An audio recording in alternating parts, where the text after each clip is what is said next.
좋은 아침, 책 읽어주는 구스파파예요. 오늘도 두란노 퀴즈 성경 누가복음 10장에서 요한복음 11장부터 이어나갈게요. 마리아, 마리다, 나사로. 예수님이 베단이라는 마을에 가셨어요. 그곳에는 마리아와 마르다라는 자매가 살고 있었는데 둘은 성격이 많이 달랐어요. 어느 날 마르다가 예수님을 집으로 초대했어요. 예수님은 하나님 나라에 대해 가르쳐 주셨죠. 마리아는 예수님 곁에 앉아 열심히 말씀을 들었어요. 하지만 마르다는 예수님께 맛있는 밥상을 차려드리고 싶어서 바쁘게 일했어요. 그러다 문득 이런 생각이 들었어요. 왜 나만 일을 하지?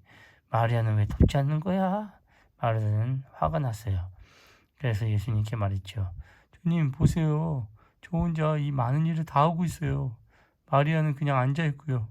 마리아에게 저를 도와주라고 말씀해 주세요. 하지만 예수님이 대답하셨어요. 마르다야, 네가 많은 일로 걱정하고 있구나. 지금 마리아는 중요한 일을 하고 있단다. 내 말에 귀를 기울이고 있잖니. 마리아와 마르다에게는 나사로라는 오빠가 있었어요. 어느 날 나사로가 병이 들었어요. 마리아와 마르다는 예수님께 편지를 보냈죠. 예수님, 저희 집 오셔서 오빠를 고쳐주세요. 예수님은 세 사람 모두를 무척 사랑했지만 곧장 출발하지 않고 며칠을 더 기다리셨어요. 그런데 그 사이 나사로가 죽고 말았어요. 마리아와 마르다는 너무 슬펐어요.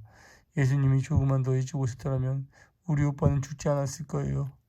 예수님도 슬퍼하며 함께 우셨답니다. 예수님은 나사로의 무덤으로 가셨어요. 나사로야, 나오너라.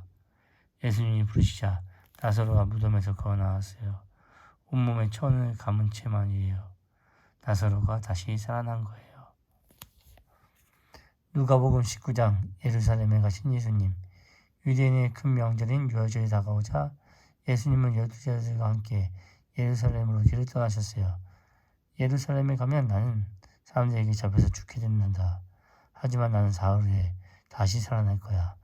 예수님의 말씀이 무슨 뜻인지 제자들은 잘 몰랐어요. 예루살렘 밖 베다니가 가까우자 예수님은 제자들을 마을로 보내셨어요. 마을로 가면 나귀 한 마리가 있을 것이다. 그걸 풀어서 내게 끌고 오너라. 묻는 사람이 있으면 주님이 있으실 것이오라고 말해라.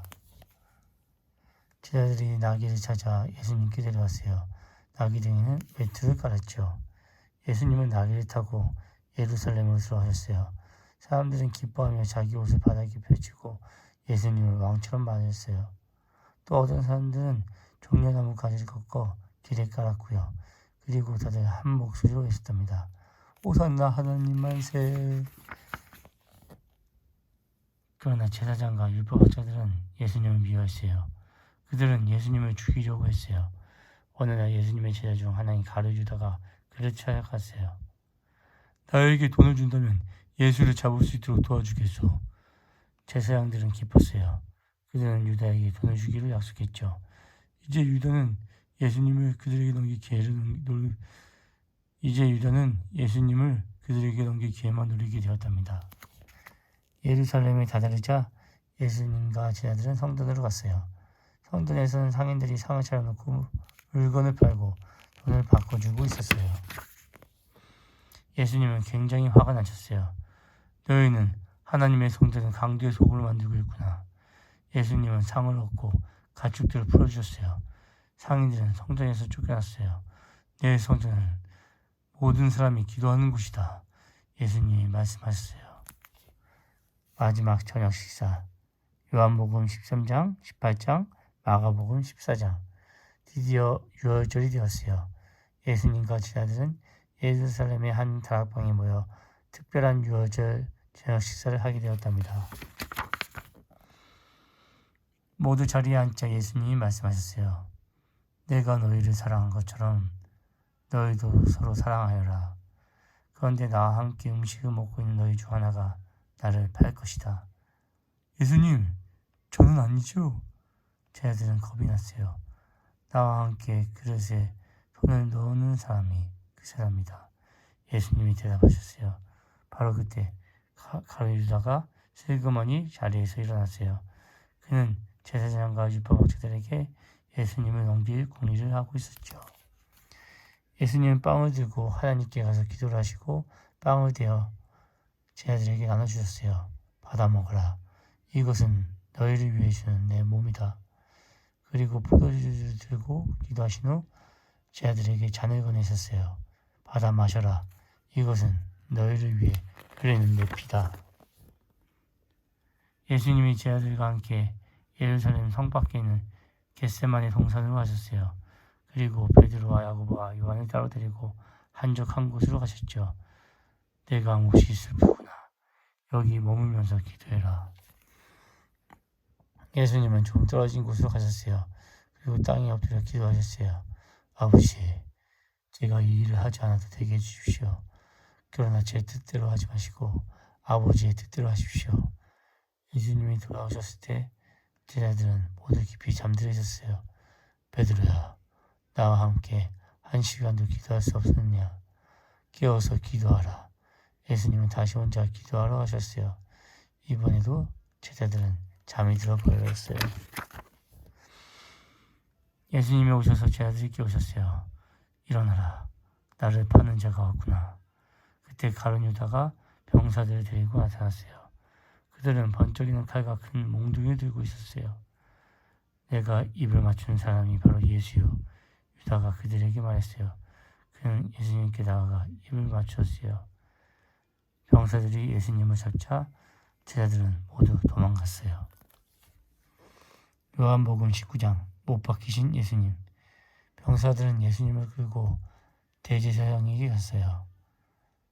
네가 하나님이 보내신 왕이냐? 네가 하나님의 아들이냐? 대제사장이 묻자 예수님이 대답하셨어요. 그렇다. 내가 하나님의 아들이다. 제사장들이 화를 내며 소리쳤어요. 저 사람의 말을 들었소? 감히 하나님의 아들이라니. 저런 자는 죽어야 됩니다. 제사장들은 예수님을 로마 총독 빌라도에게 데려갔어요. 당시 이스라엘은 로마의 지배를 받고 있었기 때문에 로마 총독의 명령을 받아야 했어요. 이 예수라는 자가 여기저기 다니며 소란을 일으키고 있습니다. 이 자는 죽어 마땅합니다. 빌라도는 예수님께 여러 가지 질문하더니 중얼거렸어요. 내가 보기에는 아무 잘못이 없는데. 네가 유대인의 왕이냐? 빌라도가 물었어요. 네가 말한 대로다. 예수님이 대답하셨어요. 빌라도는 거기 모여있던 사람들을 향해 물었어요. 너희 유대인들의 왕을 어떻게 하면 좋겠느냐? 놓아주는 것이 좋겠느냐? 그러자 사람들이 소리쳤어요. 십자가에 못 박으시오. 십자가에 못 박으시오. 십자가에 못 박으시오. 로마 병사들은 예수님을 놀리며 커다란 가시로 왕관을 만들어 예수님의 이마에 씌웠어요. 그런 다음 왕에게 하듯 절을 하며 놀려댔어요. 왕이여, 만수무강하십시오. 그러고 난 후 그들을 예수님을 때리고 침을 뱉었어요. 마침내 로마 병사들은 예수님을 십자가에 못 박으러 끌고 왔어요. 예루살렘 성문을 지나 해골이라고 불리는 곳까지 갔답니다. 병사들은 예수님을 나무로 만든 십자가에 못 박았어요. 지나가던 사람들은 예수님을 조롱했답니다. 십자가에서 내려와 자기나 구원해 보시지. 참나, 뭘 하나님의 아들이야? 자기도 구원 못하면서. 그러나 예수님은 이렇게 말씀하셨어요. 아버지, 저들을 용서해 주십시오. 정오가 되자 하늘이 갑자기 어두워졌어요. 예수님이 소리를 지르셨어요. 그런 다음 숨을 거두셨어요. 십자가 곁에 서서 이 광경을 보고 있던 로마의 백부장이 말했어요. 정말 하나님의 아들이었구나. 예수님의 가족과 제자들도 슬픈 얼굴로 이 모습을 지켜보았어요. 예수님이 돌아가신 후 요셉이라는 사람이 빌라도를 찾아갔어요. 저기, 제가 예수님의 시신을 가져가도 되겠습니까? 좋소. 로마 총독 빌라도가 고개를 끄덕였어요. 요셉은 예수님의 시신을 십자가에서 내렸어요. 그리고 고운 배로 고이 쓰셨지요. 그런 다음 바위를 깎아 만든 동굴 무덤에 예수님의 시신을 두었어요. 마지막으로 커다란 돌을 밀어 무덤의 입구를 막았어요. 예수님의 시신을 건드리지 못하게 말이에요. 그리고 2명의 로마 병사가 무덤을 지켰답니다.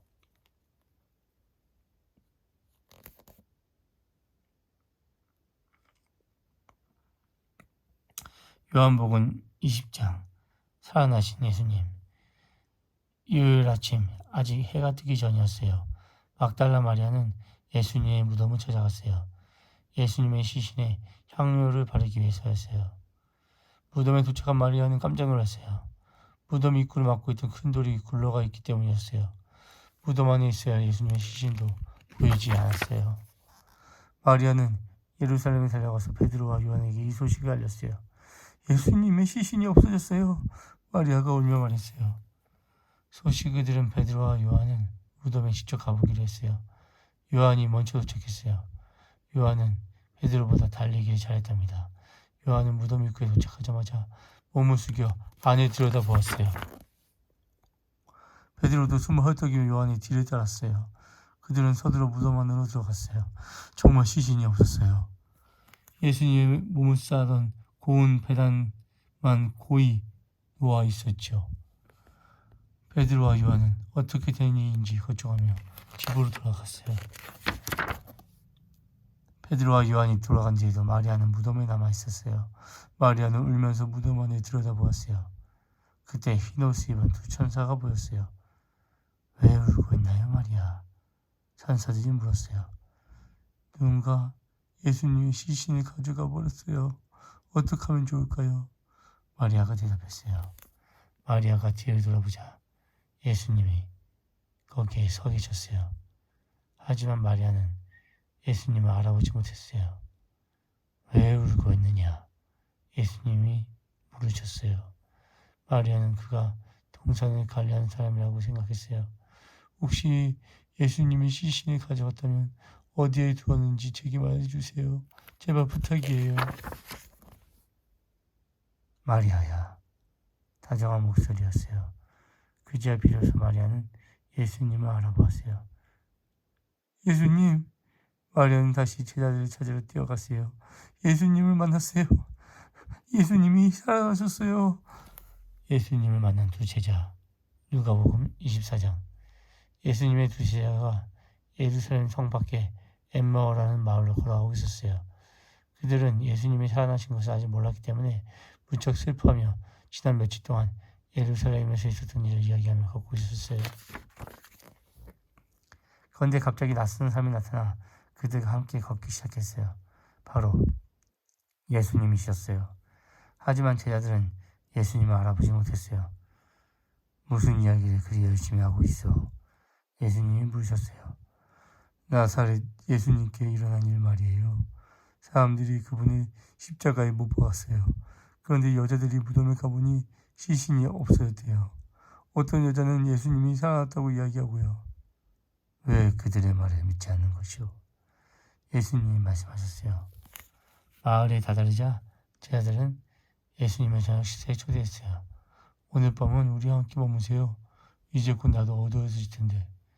예수님은 제자들과 함께 저녁을 잡수셨어요. 예수님은 빵을 들고 기도하신 후 제자들에게 나눠주셨어요. 그러자 제자들도 예수님을 알아보았어요. 그 순간 예수님은 사라지셨어요. 예수님이셨어. 한 제자가 말했어요. 함께 걸으며 성경을 설명해 주시되 마음이 뜨거워졌어. 자네도 느꼈지? 그들은 자리에서 벌떡 일어나 예루살렘으로 급히 돌아갔어요. 그곳에는 다른 제자들이 있었죠. 모두 사실이야. 예수님이 정말 살아나셨어. 우리가 두 눈으로 똑똑히 봤다고. 사도행전 1장. 하늘로 올라가신 예수님. 예수님이 다시 살아나신 후 어느 날이었어요. 제자들이 모여있는 방 한가운데 예수님이 나타나셨어요. 제자들은 두려워했어요. 예수님이 말씀하셨어요. 무서워하지 마라.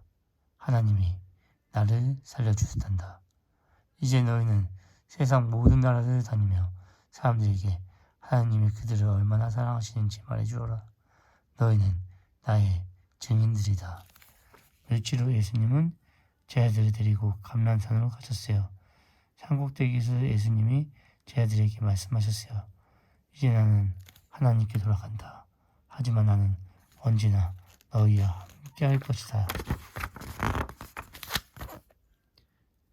예수님이 말씀하고 있을 때 하늘에서 구름이 나타났어요.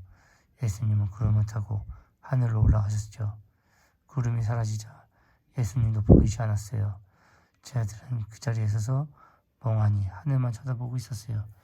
그때 갑자기 두 천사가 나타났어요. 여러분, 왜 하늘만 쳐다보고 있나요? 예수님은 이제 하나님과 함께 계세요. 하지만 반드시 다시 오실 거예요. 제자들은 기쁜 마음으로 예루살렘으로 돌아갔어요.